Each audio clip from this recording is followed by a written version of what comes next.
We also both looked really hot when I was watching it. Really? Topics. Christy's 21. That's new. Oh yeah, being 21 in a pandemic is like, I literally couldn't have asked for anything better. You hate going out. You're always like, guys, let's just go eat some cheese. Let's.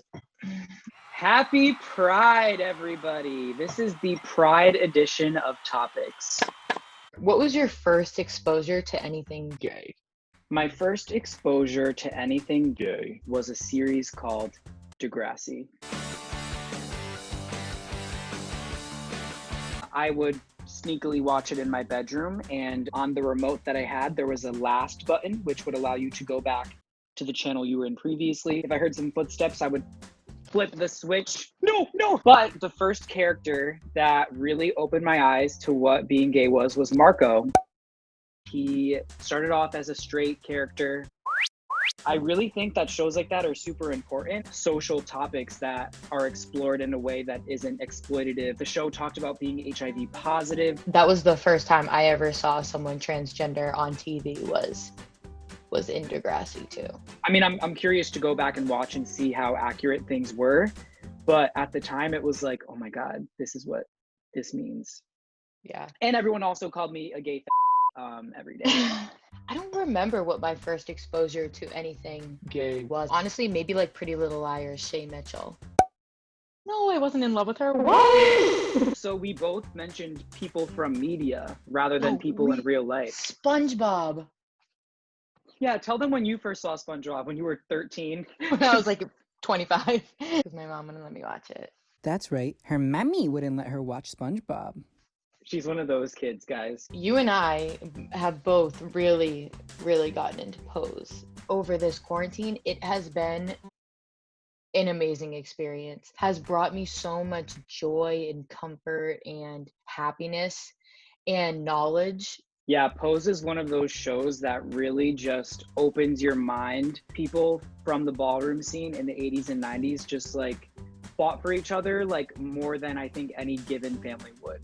From what I see on the show. And it was beautiful to see stories that were for so long untold. Voguing. Did you know what this phenomenon was before Pose? So I knew what voguing was, and up until a few months ago, I hadn't even heard the song Vogue by Madonna. I know. I watched that music video a few months ago before I restarted Pose, and I like was infatuated with it. That's how I got into the Vogue like YouTube content. However, after watching Pose, I realized where it came from. Like, I knew what voguing was, I just didn't know the history behind it. And that is so important. So do you know, what's your favorite move? I know you were talking to Damon. I know Damon told. Yeah. Well, Damon and I, we talk and stuff. We like FaceTime, and we're planning on getting lunch after like the pandemic ends and stuff. But he taught me to keep my arms like swords. Mm-hmm. You don't want to go like that. No, you want. Exactly, for sure. And then you can bring it to the other side. So, as a gay man, I'm familiar with a few terms. Now, what I want to do is just open up the floor to my good Judy, Christy. She's going to tell us what some of these words mean. Whoa, yeah, Christy's gonna get some gay terminology. Yeah, totally. What's a beefcake? Oh, a beefcake. A beefcake is a juiced up gay man who spends most of his time at the gym. So, yeah. Okay, so you're in a relationship, right? Maybe it's two men, maybe it's two women. One is more into like savory food, but one's more into sweet food. And so when you have that relationship, it's a gay relationship, but one likes savory food and one likes sweet food, you're a beefcake. Beefcake! That's what that is. Yeah. What's an otter? Oh, an otter. An otter is a thinner, younger version of a bear, which is an older, broader man with body hair. LMFAO. That sounded like a poem. Anyhow, let's see how Christy fares with this gay term. So, an otter is when you are hooking up with someone. Maybe it's just kissing. Maybe it's something. And they use teeth like an otter would. it's a toothy kiss. It's a toothy. That's an otter. You're being an otter right now. So is that how you would say, how would you use it in a sentence? I'm like hanging out with somebody. I'm like, you're kind of being a little bit of an otter right now. And then they'll know. Oh, okay. I won't be an otter. Let's just get back to our beefcake. Otter. And just another one. What's a power bottom? A power bottom. A power bottom. A power bottom is... A power bottom is a bottom that acts like a top. It just really has the best like shoe collection of anyone. Sneaker game on point. Sandal game on point. When that power bottom walks in, look down, because you're going to see something that's going to sweep you off your feet. That's a power bottom. Power bottom. Because the power is on the bottom of their body. A lot of people get stuck with that one. So Yeah. What's a twunk? A twunk? A twunk is one who is on the cusp of being classified as either a twink or a hunk. Well, if it comes from the Latin word twink, a twunk is the past tense of that. Maybe you were talking to somebody that you would classify as, am I allowed to say? Yes. Maybe you're talking to somebody that was the twink. Twunk.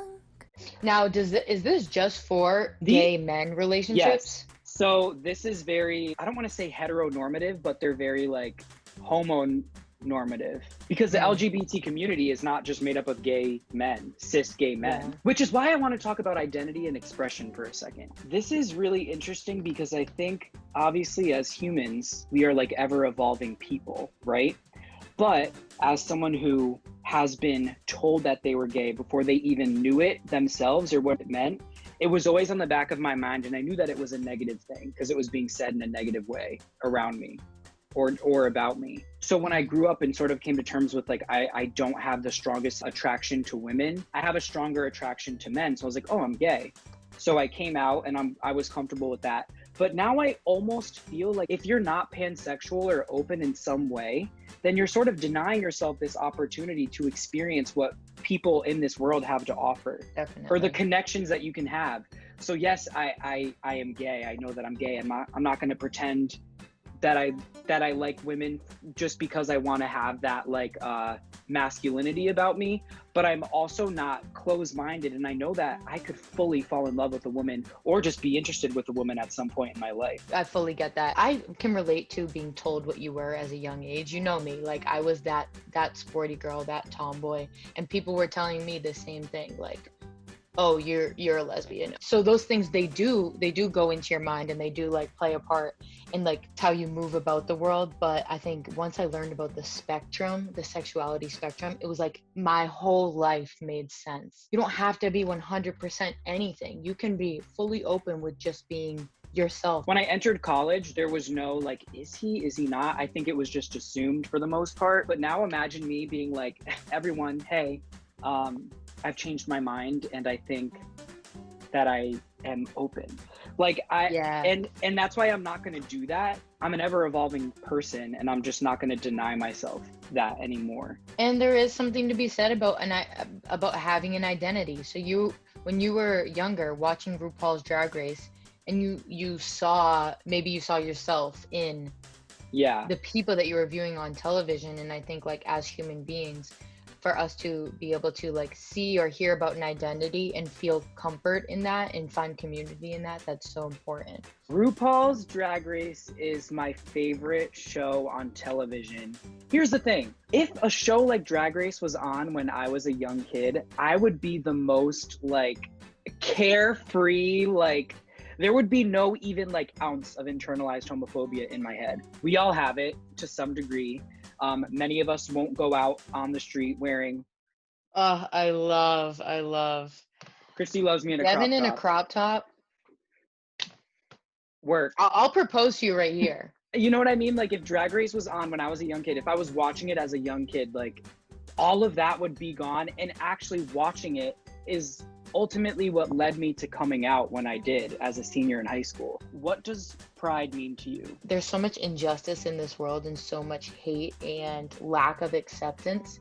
And pride to me is showing that you can find community and we can help push this world to become a better place through acceptance for all identities, not just gay, lesbian, white, cis people, like Yes. everyone. Pride to me means it's really special. And I know that, like, obviously now I'm 20 years old. I've been out since I was 17. My gay identity is no longer at the forefront of my mind. I no longer think about it before I open my mouth because I fear that I'm saying something that's too feminine and someone will catch on and try to expose that. So it's nice to be reminded, like, it is because of the work of people that fought in the beginning that I have the privilege to not even think about that identity anymore. You know, this is a moment in time that we are living through. This is sort of the perfect storm for a revolution. We're living through a pandemic. People have so much time to educate themselves and to open their eyes to the injustices faced by so many people in their own country.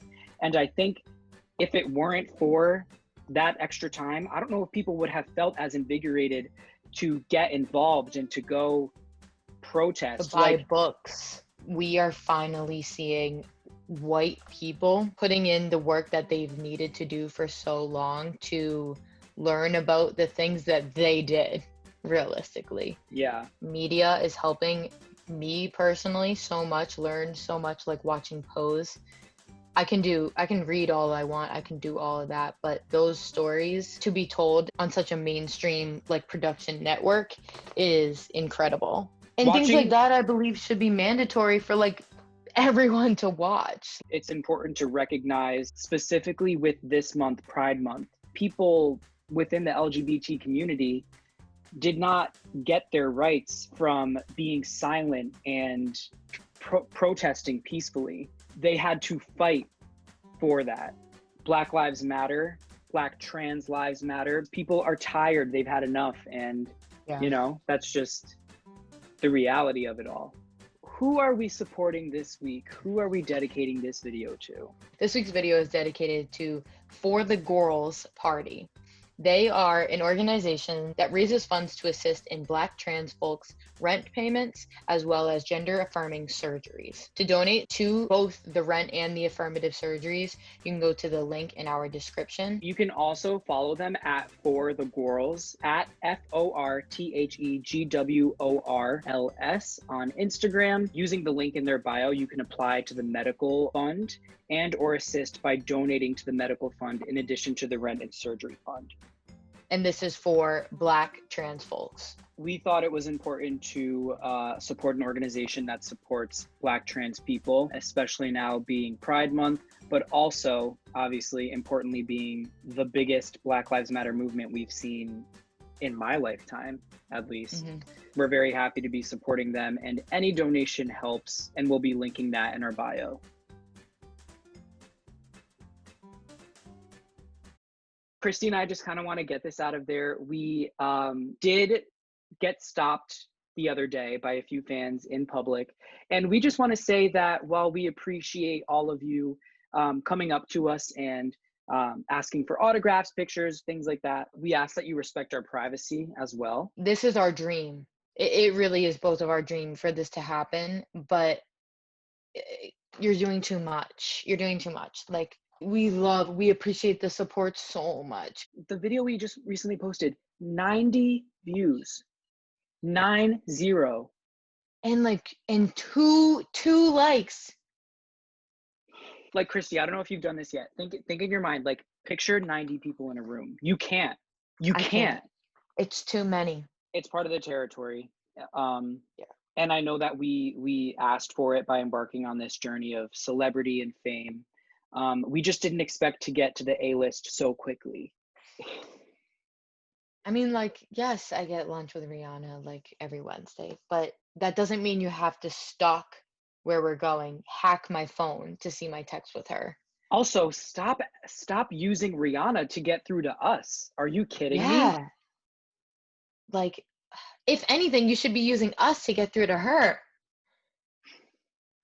Although we have more followers, it doesn't mean that we've been around for longer. Yeah. So I know Yeah. that we've skyrocketed, but she's put in the groundwork. Yeah. Stop reaching out to Rihanna. What's it like to be with Devon? What's it like to know Devon and Christi? Yeah. She's tired of it, and I'm tired of it, and I'm putting my foot down, and I'm gonna end the video for that reason. Yeah. So just like, so thanks so much for watching. But just stop with the invasion of leave us privacy. alone.